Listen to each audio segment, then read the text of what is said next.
welcome back to our podcast, Culture Shock Therapy, where we get into a whole lot of therapy for all the culture shocks we experienced as third culture kids.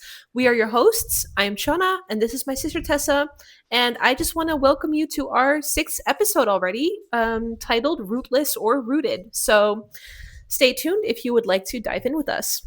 Today we're going to be talking a little bit about what our experience was as third culture kids, how we were able to root or lack thereof actually in our lives when we were growing up and what that's like now. Let's just dive in right away.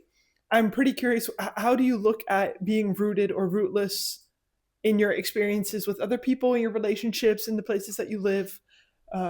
Sorry, that's like 5 questions in one again. But, I don't follow anymore. So my mind is just like... It's been a long day. Yeah. Oh, and we actually forgot, we always want to start with a little check-in moment. So we're going to rewind for a sec. Sorry. Shauna, how are you doing today? I am mentally cluttered. I Why? didn't even go to work today, but it's been a day. I'm a little bit tired. Emotionally drained over it. Really hoping to just get a good night's sleep tonight. Yeah. And just refresh and recharge. For some reason, yesterday, out of nowhere, I just got like wired from hay fever. Like teary eyes and sneezing in my nose, and it looked like I was crying at work. So or like you were super high. Yeah, well, kind of like that as well. And it's just like a little bit like that today. So could be better. I'd say 5 out of 10. And you? I am doing pretty decent. I have my voice back today.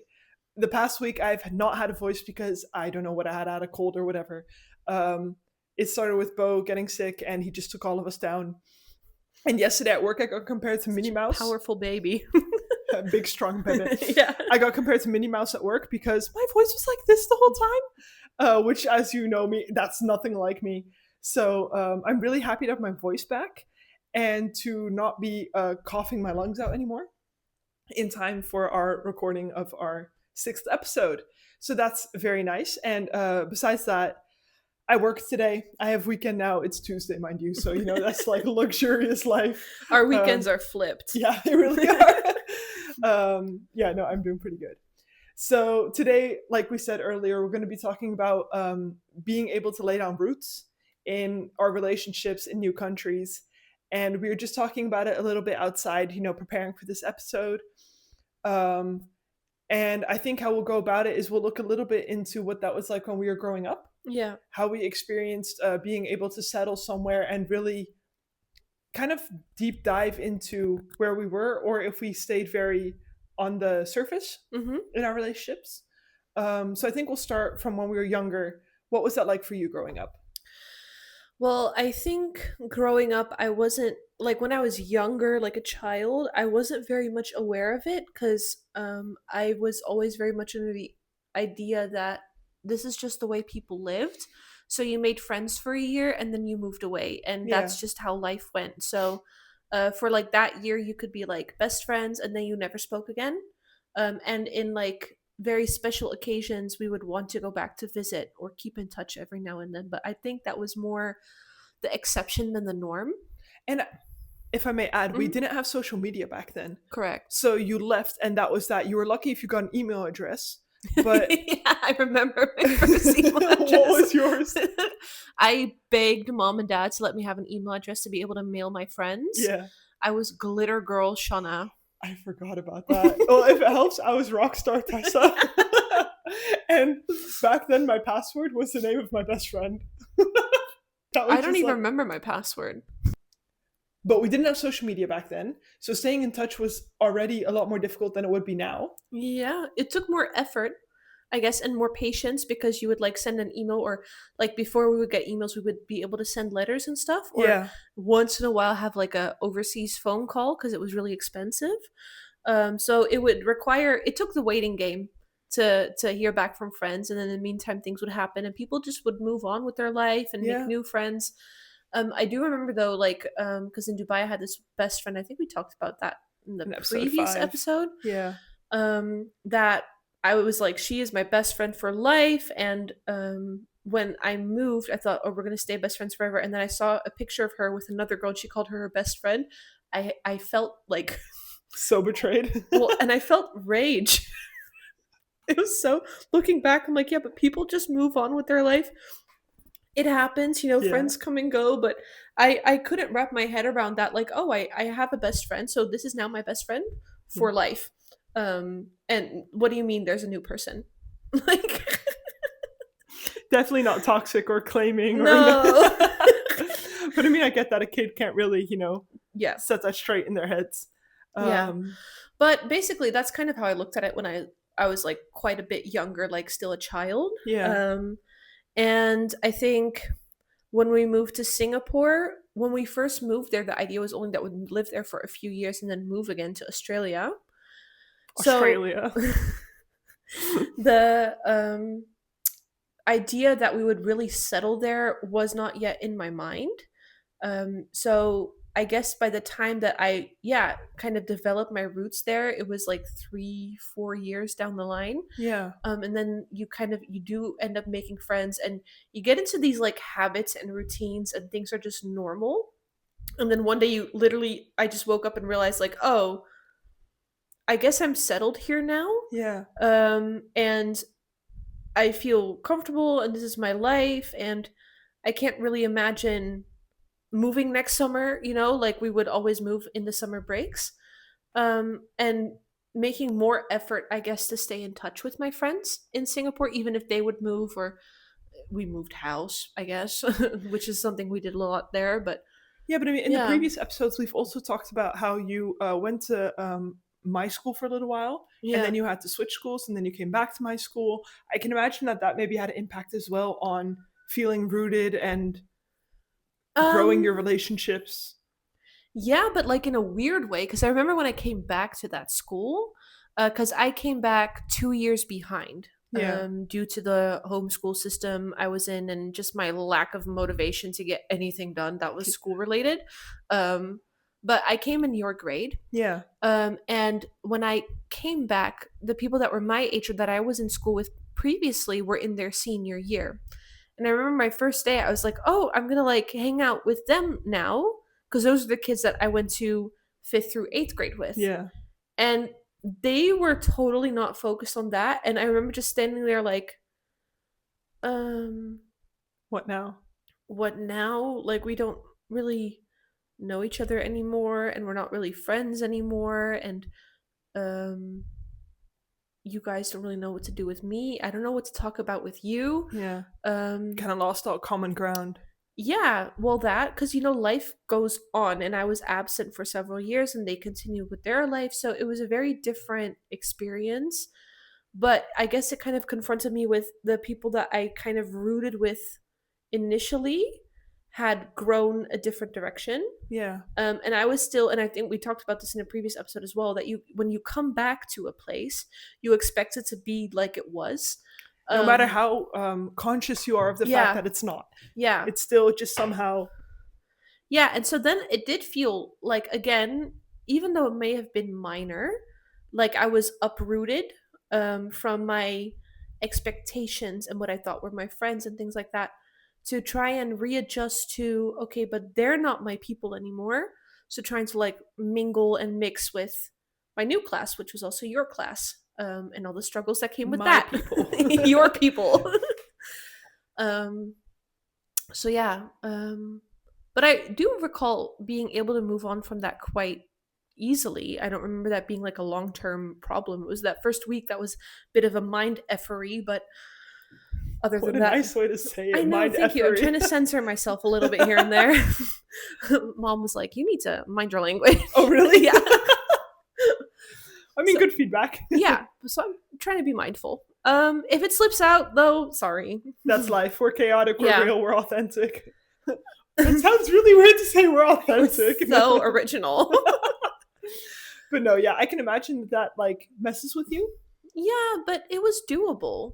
Yeah, and then I just had to, in Dutch you say schakelen, which is basically like change gears, and be like, okay, well that didn't work out. Next.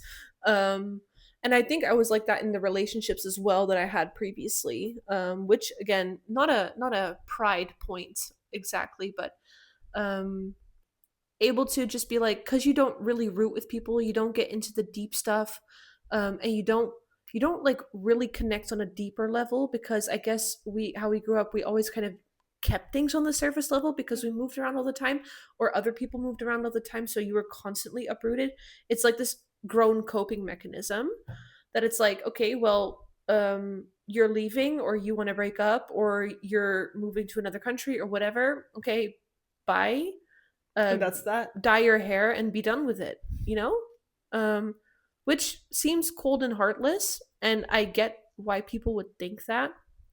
Um, but it was the only way that, I don't know how it was for you, but we'll get into that in a little bit, I guess. But the only way I actually knew how to cope with the constant, not only loss, because you do lose these Yeah, people, but the constant threat of loss hanging over your head, and not really being able to reconcile in your mind the possibility that someone or people or you are staying somewhere. there for the long run. Yeah, and that you can actually grow your roots and settle and feel safe enough to open up. And honestly, for me, it wasn't even feeling safe enough. It was not even having the skill Yeah. to lay a foundation that was more than just, oh, let's go to the mall this weekend and go to the movies and have sleepovers and stuff, but like Talk about High School Musical the real deep connection. connecting things. Yeah. I feel like that was so weird though because sorry, I have like five trains going in my head at the same time because I'm thinking of all these really great analogies and weird things that apply to this. Do you mind if I completely sidetrack but like circle back because I have a point in this? Go Um, for it. okay, so at work, I got a contract for a year, but in that year, I've already gone on maternity leave. And usually, this place will give you a set contract after that year. And from the get go, they said, we're not going to give you that because you're not there for half a year. You're pregnant when you're joining. You're going to be postpartum when you come back. You need to figure out who you are and who you are in this team to see if you match with this work. So, we're going to give you another semi permanent contract before we give you a permanent one. And I agree with that. I totally get where they're coming from because you don't want to be stuck with someone that just, is not a right fit for your team. And I struggled with figuring out who am I. Like we said earlier when we were chatting just outside of the podcast, um, all of my workplaces and basically everything has always been temporary. Mm-hmm. So now that I'm actually in a place, I'm having a really hard time settling and really Mm-hmm. connecting with my colleagues and figuring out who I am, what my placement is. And my boss actually said to me, "You're so good at being a chameleon. You need to figure out who you are." And I think that Damn, applies to yeah. the whole third culture kid, what you're saying. There was a lack of social skills. And yes, we kept people at surface level, but I feel like all we could give them was surface level Mm-hmm. because we didn't know who we were because we were constantly changing and adapting.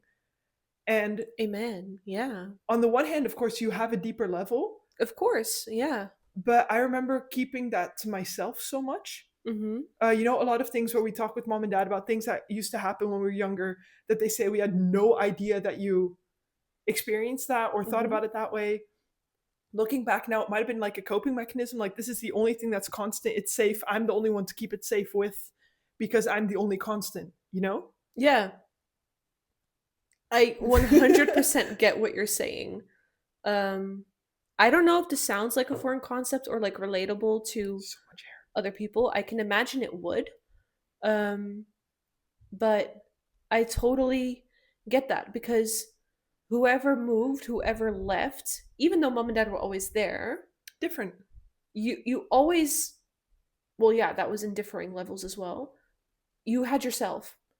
Yeah, and your parents, you know how sometimes you need to talk to someone outside your family. So yes, your parents are your foundation, but they're not the only ones you need. Mm-hmm. And we missed having people outside of them, I think. Because we have family here that we saw once a year that for the longest time I remember I was so shy to talk to them because you know them and you like them, but you don't know them, Mm-hmm. and you haven't spent enough time to get comfortable with them.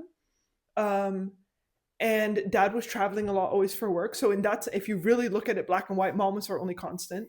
And you just don't go to your parents with everything. Yeah, which is a very logical thing, Yeah. especially as you grow up, 12, 13, you don't really want to talk to your parents all the time about everything you're going through. um I think in this, actually, it was while we were in Singapore. I used to be very insecure about it, actually, but I've learned and grown to enjoy my own company. I can go to a cafe somewhere by myself, sit and eat, and be fine with it instead of being like, Yeah. oh my gosh, I'm sitting here alone. People must think I'm like so weird or, a loner or whatever. Because at the end of the day, I think you were all you had. Yeah. Um, for 100%. It was like basically how I look at it. It was me and my thoughts. That was it. That got me into trouble sometimes. But with the ever changing things around you, I think you just end up relying a lot on yourself, and the coping mechanisms that we spoke about earlier are not even like with malicious intent or something like that. It just kind of happens because it didn't feel safe enough to let people in like that. Because they're going to leave anyway, or you were going to leave. Yeah. So even though you wanted to, I think we might have been incapable to a certain degree. Incapable for sure, because I remember we moved to Holland eventually. My partner said, we were joking about something, I remember, and then he said, you have some serious attachment issues. And I laughed, but I was like, afterwards, I'm like, Oh. I guess so. Because I was constantly and like more excessive than with anyone else, like, oh, you're gonna leave. You're Yeah. gonna leave. And as soon as I felt like some slight discomfort, I'm like, but I can leave. Or we can move somewhere else. Um, and I do notice that thinking pattern, not necessarily now in my relationship, but that thinking pattern of, oh, if something isn't going right, or if I feel One foot out the uncomfortable, door. or it doesn't feel safe, or I'm bored, like I'm bored here a lot, I can just leave. Why don't I Yeah. leave? It's constantly in my head, like I can literally like pack my bags and go somewhere. And I think if you mention that to people that didn't grow up this way, they're like, they might see that as a little bit dysfunctional. Or flaky, maybe. Like you can't commit or stay longer. Flaky, yes. Shallow, avoidant as hell. Unwilling to take like responsibility or work for the things that you want or need or whatever. Even though it's not about that. We want to Yeah, work for it. I just don't know if we always, our executive function doesn't work that way. yeah. Because, Because we I, always left. yeah, and I think that's also maybe we're adrenaline junkies. Like that's wired into our DNA because of our dad. Love you. Uh, and I love that, but I think it's also stimulated by how we grew up because you're always in the adrenaline of we're going to move again. And even in Singapore, the adrenaline of moving house every time, or you being pulled out of school, or all of the drama Maybe things that happen. Vietnam, maybe Dubai, maybe Australia. I love, love, love that adrenaline, and It was so exciting that, always. and just being able to drop to someone like, oh yeah, I'm moving to Australia next week. It's such a huge bomb, and I don't know, I love the reaction and Yeah. being that And it spicy was one. new and exciting. Exactly, Yeah. and because of that, I think we never learned to just sit with ourselves and not have that adrenaline and stick through something. Yeah. Because I remember all of my relationships leading up to the one I have now. The moment I got in a relationship, I was like, crap. How am I going to break? Like, I what, 100%. Yeah. what's my way out? Yeah. Because being committed scared the crap out of me, even though I wanted it so bad. Because I also noticed that I would overattach Mhm. and overshare because you finally think you have something, even though you're afraid. So you have this really weird push and pull situation, um, which makes it seem like you're very insecure. And I think to some level I was. I don't know how that was for you. I was insecure as hell. Yeah, even though you don't, it's not your standard insecurity of, oh my gosh, is everyone looking at me? But Well, I had that too, but yeah, but I mean, in this case, it was more the insecurity of, I don't know how to profile myself to you or how to act because I don't know if you're safe or constant. and But to let you in. yeah, but I really need that, but I don't know how, and I'm afraid of it. It's So please just do it for me. yeah. Yeah. And you give them way too much of yourself, and you give them all the power because anything to make something safe and constant and stay. Yeah. Um, I do know. Now that I'm saying all this, like, oh damn, oh sorry, dang. That's okay. Um, Doesn't matter. But I do recognize that because I laugh because I remember the first boyfriend I had. I kind of got together with him because I felt like I had to. Because he asked and I was a people pleaser. So I was like, well, I was this guess the guy you met here in Netherlands? no, it was in Singapore. And I was like, yeah, okay. And then I remember it was like 2 days later that I was like, "Is this long enough to break up already?" Yeah. And my mom was like, "Um, I think that's a pretty clear sign that you don't like him." But yeah, I think commitment was a thing too. That it does scare you because like you said, it's something you crave, but then once you have it, it's like, oh, you can feel trapped. I felt so trapped. Yeah. Like, I remember, you know, when you're like 13, 14, you have like these boyfriends, but you never actually talk, you just text. And Yeah, because it's when you pass each other in the hall, it's like, "Oh my gosh, no, don't look at exactly. me." So I don't consider any of my real relationships, but this one, like, relationship, we became boyfriend and girlfriend. I think more for the excitement that you could say you had a boyfriend, because I didn't even like this guy. Um, and I felt so trapped right away. Like, I could throw up. That's how Mm. trapped I felt. Mind you, this is at like 12, 13 years old. And I Yeah, remember you took it seriously. I took a lot, like, things were very big for me as a Mm. kid. Because okay, no, that's another sidetrack. We'll go down it later. But this guy, I think after 3 days, I messaged him, I've been reading my Bible and I don't feel like this is what God wants of me. And I used that as an excuse to break up with him because it gave me so much stress. But then the moment it's gone, you want it again because you kind of forget the stress that you had. You know, there's still that craving for a deeper connection. I feel like as we're talking about this, that we both have such intense avoidant attachment styles. We're going to be calling therapists after this episode. That would To be the so funny max. if therapists start like responding to this, like, oh, Like, "Oh, I think you guys should give us a call. We have some things to work on." or a psychology major, like, oh, this is what you're Yeah. portraying right now. Yeah, Uh, now that you mention, I'm like, I this all, like, even from a young age, like, screams avoidant attachment style. yeah. But, I mean, we've kind of sidetracked not too much, but a little, but I was just still, like, wondering, like, how it was, like, in your experience, like, with Singapore and when you were younger and moving back here, how you felt rootless and then eventually rooted and then maybe uprooted and how that was for you. I am a person of extremes. Balance is not something that comes naturally to me, and I still have to learn every day how to create balance. Because balance is boring, balance is safe. And like we said earlier, adrenaline junkie, I like the extremes, but they're not always what you need. Mhm. And if there's one thing I very clearly need, it's Balance. well, yeah, balance, but what do you call it? Like the three R's in Dutch: rust, reinheid, regelmaat. I need boundaries. Mhm. At the same time, when I have boundaries, I'm bored out of my mind and screw these boundaries. It's not exciting enough, you know?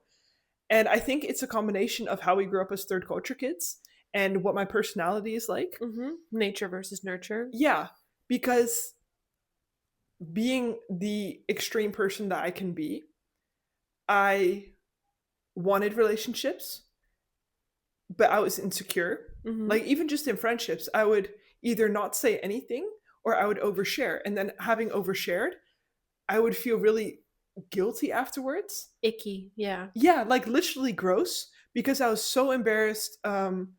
What would people think of me? You know, how I acted. Are they judging me? And even 3 months later, I could still have these thoughts going through my head. Mhm. And I would become so insecure that I would swear the next time I'm not going to say anything. So then the next time you don't say anything, you don't have as much connection. And I notice it still Yeah. that I have trouble showing myself. Like I said earlier, my boss told me like you need to show more of yourself because you're a chameleon and we want to see who Tessa is, not who the adaptable Tessa is. And every single day at work, I have such a hard time with that because I'm afraid if I say stuff and people just flat out disagree, what will they think of me? Even though I shouldn't be bothered what others think, but you know, you're working in a team and you do want to settle somehow. Um, You're struggling to find your footing. Very much. But even though I worked there for 5 months before my maternity leave, like I've never found my footing, I think. Mhm. And I have friends now. I mean, I've always had friends, but I mean, I have good friends here in the Netherlands where I still will question myself. Mhm. How I acted, if I said too much, if I said too little, if I was too intense, too hyper. Excuse me, sorry. Um, and I think that's the whole the combination of, you know, my personality and how we grew up. And so I still struggle with that a lot. Mhm. And I think now that it's also becoming a thing at work, I have to deal with it more. Because beforehand, like, as long as it's not a huge problem, you don't, fix it. And just chatting with you about these things, because I think you relate to a lot of it, and doing this podcast, which I liked after our last episode that we showed to mom before it aired for all of you, how she messaged us like, I can see why you called it therapy. And it wasn't even my first intention with calling this podcast Culture Shock Therapy that it would be therapy for me. It was more like a funny name Yeah, where we talk about everything. But now that she said that, I'm realizing more and more that having this podcast is therapy for me, because I'm working through so many things and realizing so much, and exactly. getting to bounce things off of you, because we grew up the exact same, and in some ways we're spicy in the same ways, and in other ways we're so totally different. Yeah. Um, just working through a lot of things. And honestly, once we, finish the episode, I clock out and I don't think much about it anymore until like a few weeks later Oh, again. I But obsess over it. I have two sides. Either I'll obsess or I don't, and I just don't have the energy to obsess. So Yeah. Yeah, okay. Um, I can understand how that can make you feel like, you're still kind of rootless, and somewhere you feel like your roots have grown, and in other places like the roots are dead and you need to like reroute or something. yeah. Because how do you feel now? We've lived in the Netherlands for 8 years. In the whole time we've lived here, you've lived in Amersfoort or Nijkerk, close by. It's all kind of the same. Um, how do you experience living here now? Are you rooted or rootless? And what does that mean for possible moves later? I think I very much have a two street thing going in my brain. In my brain. Because on the one hand, I'm like, oh, we've lived here 8 years. I've built up my life. I have a partner. I have a job. We're moving in together soon, so I'll be having my own place. Um, Your job is getting pretty serious. yeah. So, oh, and we're closer to like the extended family. Like we've really gotten to know them and things like that. So on that one hand, it feels very rooted, which makes it difficult to um, get up and leave and go somewhere else. On the other hand, I still feel extremely rootless because I think I mentioned this previously, especially once I hit the 5 year mark. I just, my mind just kind of went nuts. Like, oh, you're living here for 5 years now.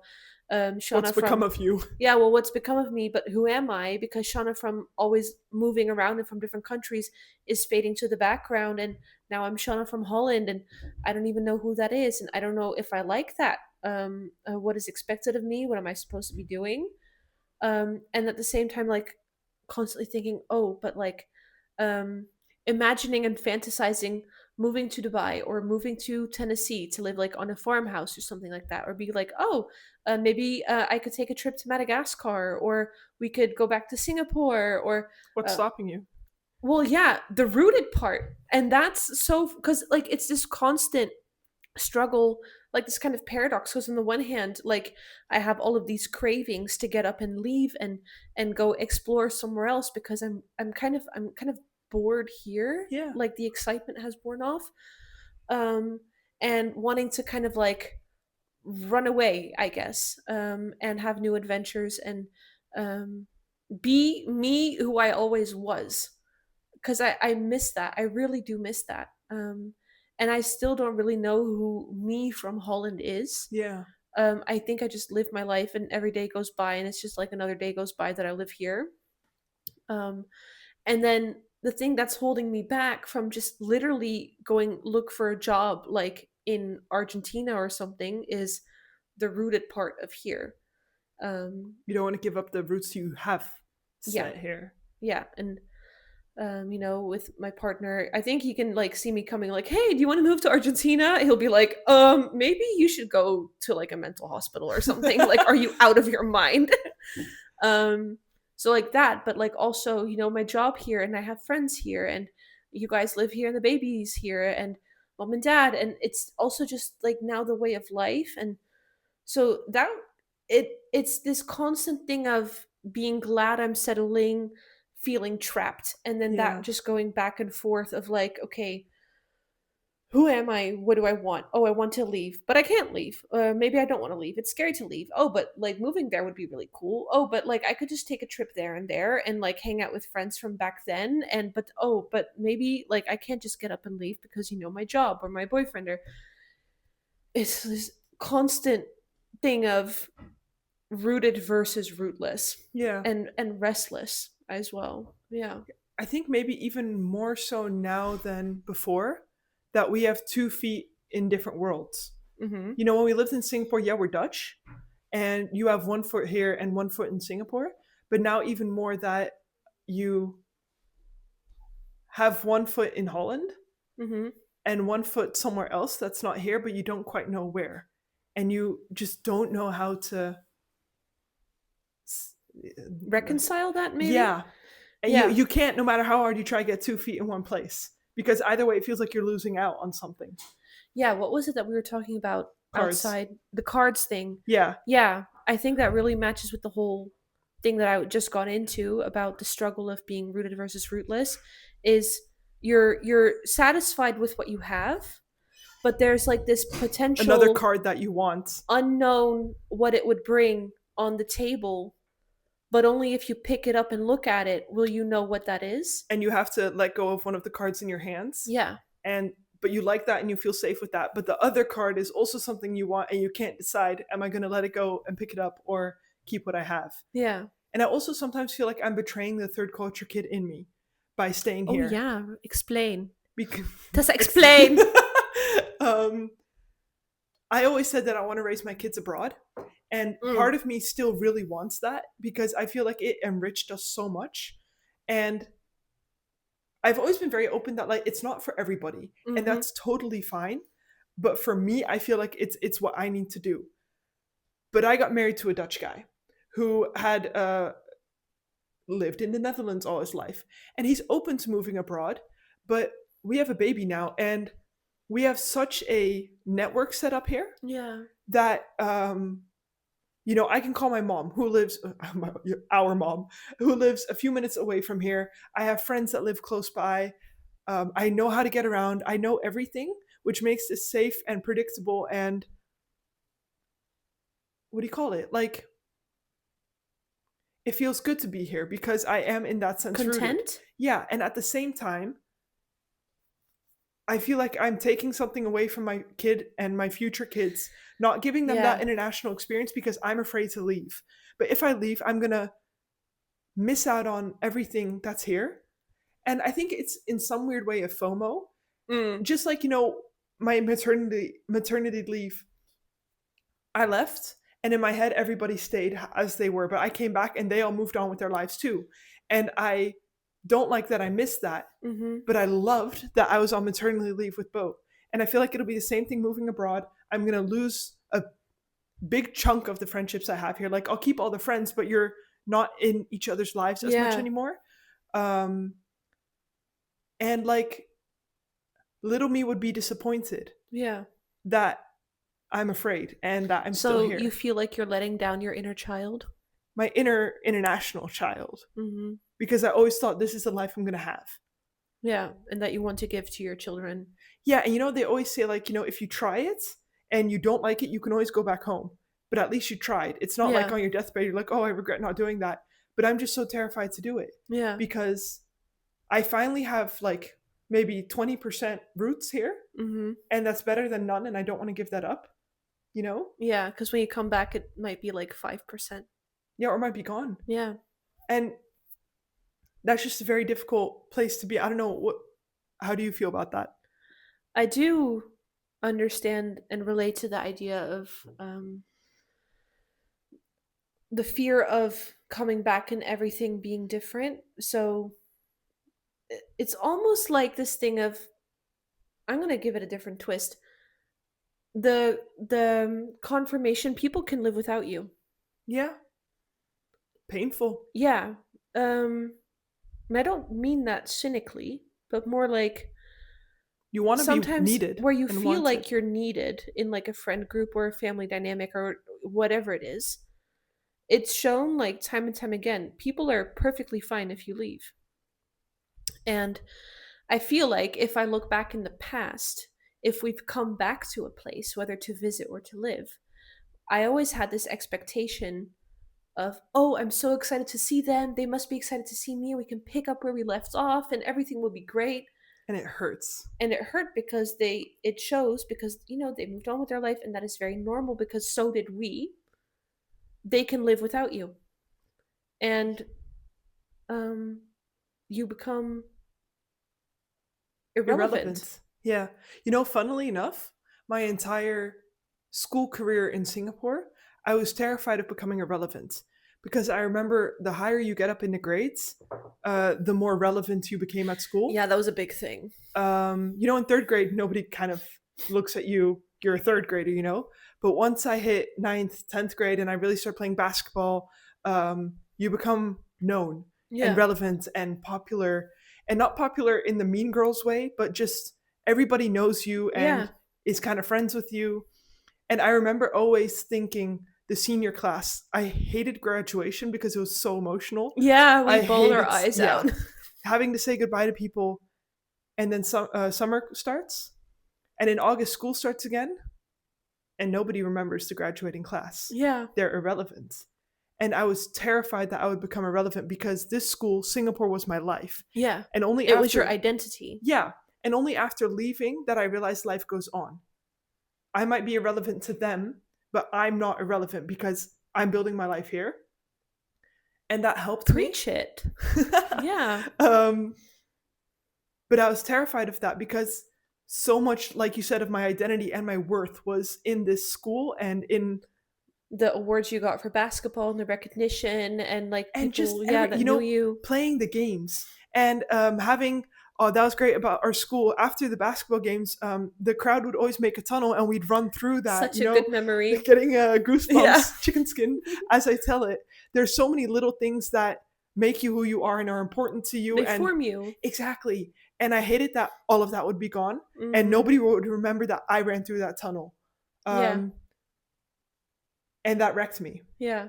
And I think that's the same thing now. Because even though you helped them get gold in the championship games, after summer, It's gone. yeah. And I think that's the same thing here. This You were once, pretty badass in high school, by the way. Just throwing that out there. Okay, continue. we can get into that another time, but I am curious, like, what's making you bring that up right now? Just reminiscing on those days in the basketball era. Oh gosh, that was there was a lot there. Yeah. We can get into that on another episode. I think it's this deep want to be loved, to be seen, to belong, be part of a group. Belong is a big one. If you're off your game that day, that you leave, but somebody comes up to you like, "Hey, you doing okay? I noticed this," or you get a message later, and You always got hugs. There were always like hugs to go around back then. yeah, and that whole sense of belonging that people see you. And not in a creepy way, but like in a genuine, like, we care about you way. Yeah. Yeah. And I feel like now I've alienated myself because I've always been in places short term. Yeah. I've made myself a lone wolf, and people don't see me. And the one makes the other worse. I also feel like our standards in that aspect were just set way too high. What do you Because mean? if I look back and sometimes we talk about people with, I'm sorry, sometimes we talk with people about that experience in that school, whatever. And if we say, oh, people or teachers would come for dinner and we would spend our weekends at game tournaments cheering each other on and We're evenings so at games. tight knit. And it was so tight and there were always hugs and lunchtime was with each other and with teachers and lunching. And sometimes you get notes from a teacher like, oh, I see you're having a bad day. I'm thinking about you. Like, that experience is so different from the experience here Yeah. in school or at work is and it's not something to blame anyone for. It's just what the culture and the setting was. I think it's But our standard was up here. yeah. So if that wasn't the approach that people had, I It feel felt like people were not interested in us or didn't yeah. care. So yeah. then like along the way you just kind of like keep getting more into your shell because you're like, you feel oh, unwanted. must not care, or they don't want me, or they don't like me, or I don't belong here. And that's not even because anyone means anything badly or rudely or trying to hurt someone, it's just a very different setting. Because there's a lot of people here that if I tell them about that experience, you're like, whoa, that is like overboard, that is excessive. Yeah, and I think that we are rich to grow up like that Mm. because I know we said we're not going to name names, but I am going to name one name because this person like um, I feel like I know who you're going to talk about. designed my tattoo. Um, Shout out to Miss Contrell. exactly. In high school, I had a dark period, and Cantrell was my fourth grade teacher. After fourth grade, I mean, you see each other in the hallway, you say hi, but I never spoke to her again. And I think it was ninth or 10th grade, and I was walking down the hall, and mind you, I hadn't like spoken to her in a long time. And when Mm-hmm. you're a kid, it's different than when you're a teenager. And she just stops me. She's like, "You're not okay." Excuse me, what? It's I'm like like you're about to cry because like she was like that and she always like made you feel so, seen. yeah. Yeah. And she always cried. Now we're talking about her and I'm going to start to cry. But you could cry with her. It Yeah. was acceptable. Oh, I have so many good memories with her. But she stopped me in the hallway She and was she so saw me. accepting. Yeah. Yeah. And from that moment on, we just had this click. And we would always chat, and she would always check in with me to the point where I was a TA for a teacher. But this teacher had another class to teach that I couldn't join. So half the time I was just sitting by myself in the office. And it was with another student, and we were chilling out. This this other student wasn't the best influence, so I feel like that was part of the reason why I got pulled out of that TA situation. But Cantrell came to me. She's like, "You're going to be my TA from now on." For those of you who don't know, TA is a teacher's assistant, so you just help them with whatever they need. And most of the time, teachers will put their TAs in to do their work that They don't they want didn't to have do. time for. They didn't want to do grading papers or hanging up a thing. And Cantrell said, "We're not going to do any of that. You're struggling in school. You struggle with your grades, doing your homework because I would forget to do my homework. I would have no interest in my homework. So you're going to do homework here. You're going to make sure that you're on top of things because you play basketball. You want to play basketball." The level of care and dedication, because she could have Yeah. used you to do her dirty work. But it was 1.5 hours. Remember, Yeah. these classes were 1.5 hour blocks. So from the 8 hours of school, she took 1.5 hours to sit with me and help me do my schoolwork. We would do coffee runs together. We would have these really deep chats. We'd listen to music together and just cry. Um, so if you talk about being seen, that's like, That's the level we were used to. yeah. Gosh, this is really like messing with me. um, Whew. and I feel like that's the level that's needed. Yeah. And for context, our school was, of course, a very small, tight knit school and group. And you're young, and now we're in the adult life where you have to fend for yourself. Hmm. You're lucky if you have a group like that, but it's not that common, you know? And we're now phasing into the part where we're the ones that have to see Others the as new well. young ones. Yeah. Yeah. So it's difficult transitioning from that, but I wouldn't want to give it up because I really, really feel like that made us so much richer. You know what just dawned on me? Now, thinking and speaking about Cantrell, is in my work, I realized that I'm literally trying to like replicate her way of seeing others. People, yeah. Yeah, and making them feel safe and taking the time, and damn, you're like such an inspiration. Cantrell, we love you so Yeah. much. Still, Yeah. after all these years. After all these years, you finally made me cry. I love that. Just post that as a teaser snippet and tag Yeah. Cantrell. No, but I think like if we take that aspect, right? I think maybe only now we really do start to realize The the impact. impact that all of those like Little little things things. had and how they shaped us. And I think as well, it's really easy to bitch about things. It And was really easy to bitch about things, yeah. and of course, in every situation, there's drama. There's things that go wrong. There's things that we can complain about. Um, and we've done that enough too. But I think the older we get, the more we realize how good we had it as well and how important those moments were. How much I took it for granted is Because something you think that, it's normal. yeah, that's something that through the years of living here grows more and more for me, is the feeling of I took that for granted. And yeah, it was normal. And, you can realize that we were, blessed and privileged to live that way. But as you get older, you're able to look at things more objectively and reminisce on things. And, your prefrontal cortex develops and all that stuff. So seeing more and more how much I took it for granted, that I didn't appreciate it like I could have. And that I kind of beat myself up for it now, that I'm like, why did I do that? Even like in the little things of like Singapore, the local food there. What I would give a kidney to be able to eat at a hawker center again. Yes. Um, but then I was like, I don't want to go to the hawker for lunch. I want to eat McDonald's. And I'm like, why? Literally, why? Like I could have just like thought, oh, like next year I move to Holland, I won't have the hawkers. I can go to McDonald's anytime I want. But this is never coming back. Yeah.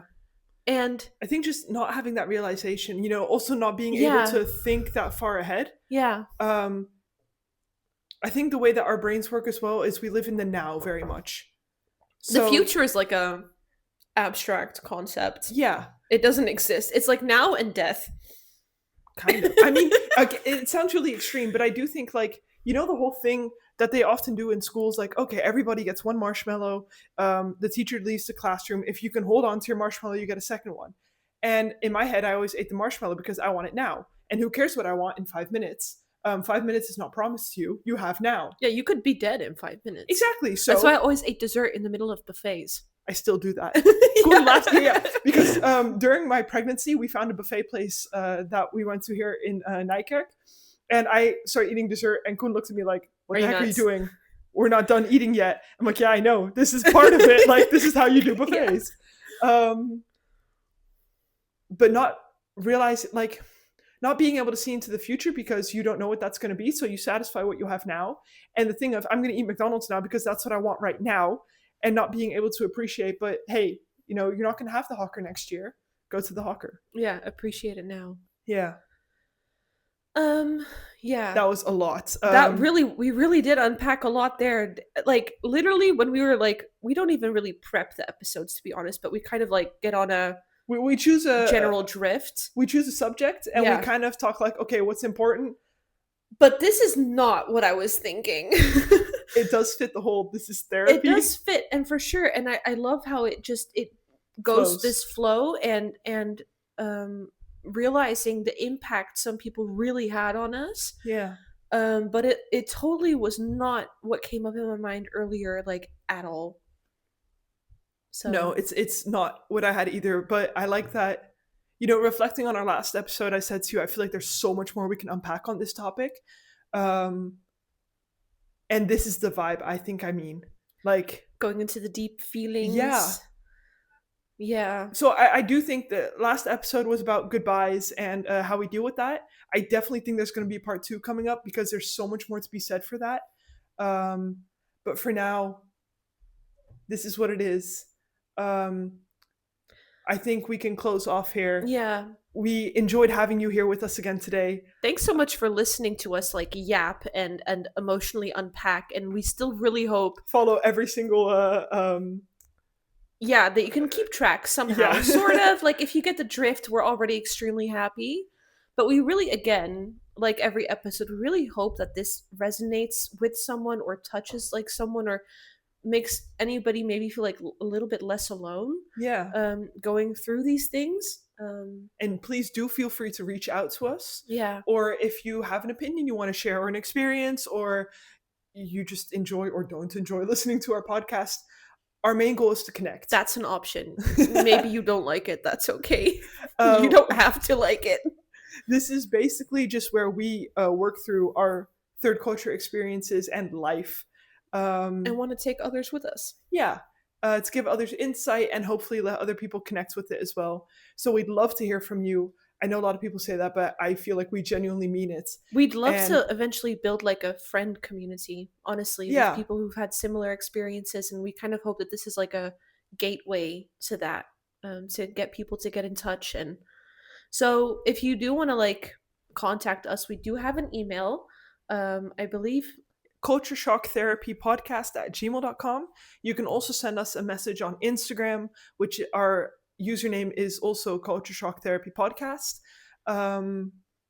We would love to connect, and we are genuinely very thankful for everybody that views, for everybody that likes. We enjoy seeing a notification come in every single time that somebody likes our teasers or our play or podcast. So we'd like to ask you to keep doing that because we have a lot of fun with it. Yeah, we love that for someone somewhere it kind of resonates with them. Yeah. That's kind of, other than the fact that we really like to do this, that's kind of the point of it as well. So I guess we can go into the Ram Bam. The Culture Shock Ram Bam fam. If you liked it, please like it, comment, subscribe, anything, share it with people that you think will relate to this. We'll see you next week for another episode. Usually at the end of our episodes, we'll tell you what the topic is. But right now, we're feeling a little spicy and juicy, so we're going to just leave it out in the We're open. gonna wing it. We don't know yet. And that fits very much in who we are and how we like to do things. If you have suggestions, if you want to hear us talk about certain things, please do tell us. Because I feel like that's really interesting also to get into what other people want to hear, or Yeah. if you share an experience, we can get into that. Anyway, I'm going on too long. Thank you so much for listening, and we'll see you next week. Bye.